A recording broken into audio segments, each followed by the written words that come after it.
Bismillahirrahmanirrahim. Assalamualaikum warahmatullahi wabarakatuh. Alhamdulillahirabbil alamin. Allahumma sholli ala Muhammad wa ala ali Muhammad. Apa kabar teman-teman semuanya? Bertemu lagi dengan saya di channel Mahkota Hati.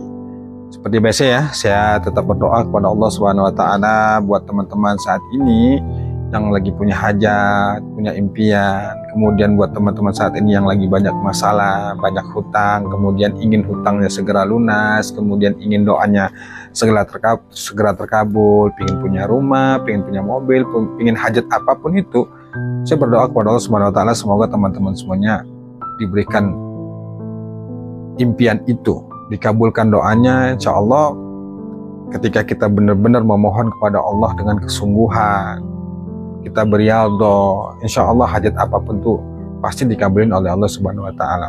Dan yang paling penting, semoga Allah ampuni semua dosa-dosa kita. Jangan lupa bersyukur ya teman-teman semuanya, jangan lupa bersyukur. Tidak ada alasan bagi kita untuk tidak bersyukur. Gak ada alasan sama sekali. Kalaupun saat ini kita sedang susah, lagi banyak hutang, lagi banyak masalah, atau lagi sulit rezeki, tetap harus bersyukur. Karena bersyukur itu adalah salah satu kunci ketika kita ingin hidup menjadi orang yang berlimpah. Semua orang itu pasti ingin hidup berlimpah, benar nggak? Pastilah, nggak ada orang yang ingin hidupnya itu susah. Jadi kalau kita ingin hidup kita berlimpah, kemudian kita bahagia, kemudian hajat-hajat kita itu cepat terkabul, ya itu dengan cara bersyukur. Makanya selalu saya katakan, mau tidur, bangun tidur, ayo latih diri untuk bersyukur.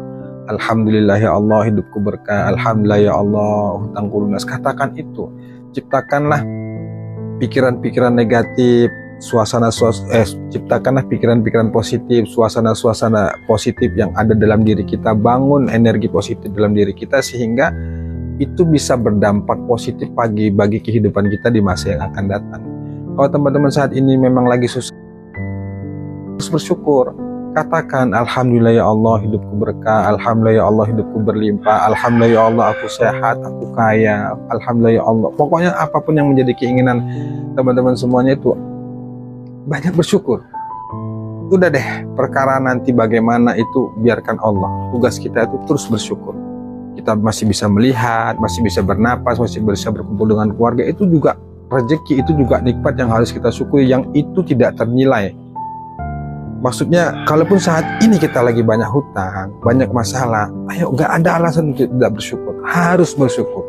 Karena anugerah Allah, nikmat Allah itu lebih banyak kita terima dibandingkan kesulitan-kesulitan yang kita hadapi saat ini. Baik teman-teman semuanya, hari ini tuh tetap saya bahas hutang ya. Sebenarnya ini ya, perkara hutang ini menurut saya sebenarnya sudah begitu gamblang saya jelaskan di video-video saya sebelumnya ya. Tapi nggak apa-apa deh. Teman-teman mungkin belum semua yang melihat video. Nah ini teman-teman yang baru melihat video ini silakan deh buka, ditonton itu video-video saya di channel Mahkota Hati ini. Di situ saya banyak terangkan tentang bagaimana agar kita lunas hutang, yang semuanya itu adalah pengalaman saya. Tapi kali ini saya ingin menjawab ya pertanyaan dari teman-teman yang WA gitu, dan ini pertanyaannya juga banyak dan sebenarnya hampir sama. Caranya gini, kenapa? Pertanyaan itu begini, kenapa ya Pak, saya tuh kok rasanya susah kali untuk melunasin hutang. Apa dosa saya banyak ya, atau ibadah-ibadah yang saya lakukan itu nggak diterima sama Allah ya? Ya kira-kira pertanyaan seperti itulah, pokoknya terkait masalah hutang semua. Saya selalu jawab tuh begini ya, bahwa hutang itu harus dilepas teman-teman semuanya, harus dilepas dan harus dipasrahkan sama Allah. Karena hutang itu wilayahnya Allah, bukan wilayah kita. Yang membuat kita merasa berat, yang membuat kita itu merasa sulit kali untuk melepaskan, itu karena kita terlalu fokus memikirkan ke sana. Kalau kata Habib Novel ya, semalam itu saya dengar ceramah beliau itu, kenapa hidup susah, kenapa itu kita nggak bisa hidup bahagia, kenapa kita itu rasanya berat kali menjalani hidup ini. Kata beliau itu, karena kita pikul masalah itu. Kalau kita memikul masalahnya pasti nggak mampu, itu kata beliau lah. Harusnya ketika kita lagi banyak masalah, harus dibalikkan ke Allah, pasrahkan ke Allah, lepaskan. Itulah bahasa saya yang selalu saya bilang itu, lepaskan ke Allah. Tugas kita itu bukan memikul beban, kata beliau. Tugas kita itu menjalaninya. Jalani saja kesulitan yang kita alami saat ini, kebingungan kita saat belum bisa bayar utang, nikmatin saja. Yang penting kata beliau nih ya, yang penting itu bagaimana terusnya hati kita itu melatih diri kita untuk selalu dekat sama Allah, patuh sama Allah. Insya Allah pasti ditolong kok, pasti ditolong. Kalau teman-teman itu sudah tahajud, sudah sholawat, sudah istighfar, belum juga merasakan keajaiban, belum juga ada solusi, belum juga ada jalan keluar, sabar. Nikmatin saja, jalani saja. Insya Allah ya, ketika kita benar-benar istiqomah dan sungguh-sungguh itu berada di jalannya Allah, tahajud tetap kita jaga apapun kondisi kita. Saat kita punya uang, saat gak punya uang, saat bisa bayar utang atau gak bisa bayar utang, tapi kita jaga hati kita, kedekatan kita kepada Allah Subhanahu wa Ta'ala, insya Allah ditolong. Cuma kadang-kadang kita nggak sabar, kita terlalu memikirkan hutang kita itu, kita terlalu memikirkan masalah yang sedang kita hadapi. Ya memang manusiawi dan ya wajar lah menurut saya, karena kita punya masalah, apalagi hutang, kita kan diteror, ditagih, pastilah kepikiran, nggak bisa tidur, ya kan, siang itu merasanya sumpek, malam itu nggak bisa tidur. Itulah yang dirasakan bagi orang-orang yang banyak utang, karena saya dulu ngalaminnya. Tapi apapun keadaannya, apapun yang terjadi, kita harus menjalani itu semua. Dan seberat apapun yang kita rasakan, itu insya Allah kita mampu, pasti mampu. Nggak mungkin Allah itu kasih ujian, kasih masalah itu di luar dari batas kemampuan kita, itu nggak mungkin. Kadang kita merasa, Pak, saya sudah nggak mampu lagi, saya nggak ngerti harus bagaimana, rasanya saya ingin mati saja.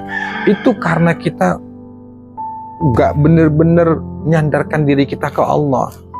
Saya tuh selalu sampaikan ya di video saya, ketika masalah itu makin memuncak, kemudian kita benar-benar nggak tahu lagi harus berbuat apa, stop sampai di situ berpikirnya. Jangan diteruskan, nanti kayak mana ya, kayak mana ini makhluk. Pastilah berpikiran begitu. Jangan diikuti pikiran itu. Nanti yang muncul bisikan-bisikan negatif, sehingga kadang-kadang ada berpikir tuh ingin mati lah, ingin bunuh diri, ingin lari segala macamnya. Jangan. Sudahlah, nikmati saja, jalani saja, katakan dalam hati, la haula wala quwata illa billah. Ya Allah, aku lemah, aku nggak mampu ya Allah, aku pasrahkan segalanya padamu.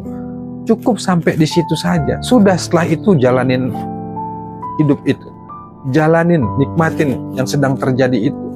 Kita lagi sumpek hati, sumpek pikiran, stres, depresi, sudah stop saja, jangan terus bikin. Kalau kita sudah mentok nggak ketemu jalan, udah deh, jangan lanjutin lagi berpikirnya begitu. Stop saja, ya sudah ya Allah, la haula wala quwata illa billah, nggak mampu ya Allah, pasrahkan segalanya padamu, Engkau maha kuasa, Engkau bisa berbuat apa saja ya Allah. Sudah, setelah itu kita balik lagi fokus untuk memperbaiki ibadah kita. Daripada kita terus-terusan memikirkan masalah itu yang kita juga nggak ngerti cara menyelesaikannya, sudah banyakin berzikir saja. Berusaha untuk menciptakan hati dan pikiran itu supaya tenang, karena itu kuncinya. Ketika kita tenang, ketika hati dan jiwa raga kita itu ya bisa menerima, kemudian bisa ridho dengan ketetapan Allah, insya Allah petunjuk Allah itu datang. Ada nanti Allah yang gerakkan sendiri, pikiran kita harus bergerak kemana, hati kita, kaki kita harus melangkah kemana, itu pasti terjadi. Yang penting ketika semuanya memuncak, berusahalah untuk ciptakan ketenangan diri dulu. Gimana mau tenang Pak Ustadz, udah ditekan, harus dibayar utang, kalau nggak bayar rumah disita, rumah dilelang, dipasang pang segala macam, data disebar, pokoknya dan segala macam lah. Iya, saya ngerti, paham. Terus apa kita harus memikirkan itu terus? Sementara kalau kita cari jalan keluar ke sana sini sudah mentok, sudah nggak ketemu. Daripada kita begitu, nikmatin rasa sakit itu, nikmatin kesulitan itu, selebihnya serahkan ke Allah, dan kita sudah la ya Allah, la haula wala quwata illa billah. Karena kita nggak bisa maksakan diri, teman-teman. Otak kita ini, pikiran kita ini terbatas. Kita nggak mampu. Nggak mampu teman-teman semuanya. Jadi sebenarnya hutang itu bukan hanya utang, masalah apapun itu harus kita lepas, harus kita pasrahkan ke Allah. Karena kalau kita mengandalkan berpikir, kita nggak bakal mampu. Nggak bakal mampu.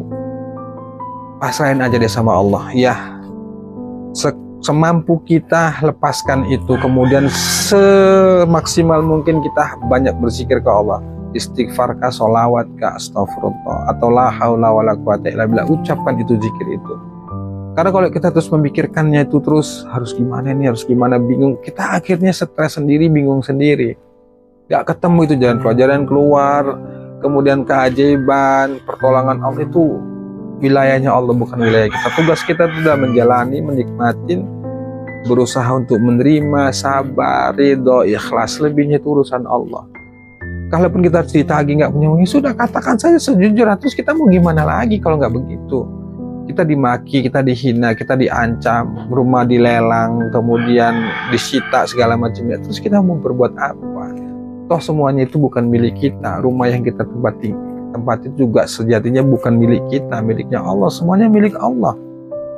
Ya sudah, akhirnya kita pasrahkan saja sama Allah. Kita pun terus berbaik sangka, kita pun terus berusaha mendekat diri padanya, minta ampun, bisa jadi semuanya karena dosa dan kesalahan kita. Hanya sebatas itu, selebihnya biarlah Allah.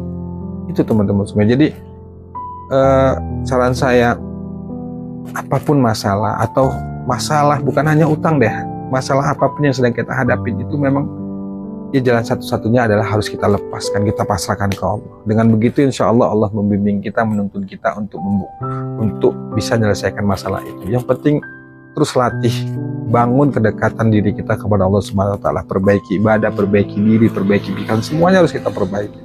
Selebihnya urusan Allah. Itu teman-teman semuanya. Assalamualaikum warahmatullahi wabarakatuh.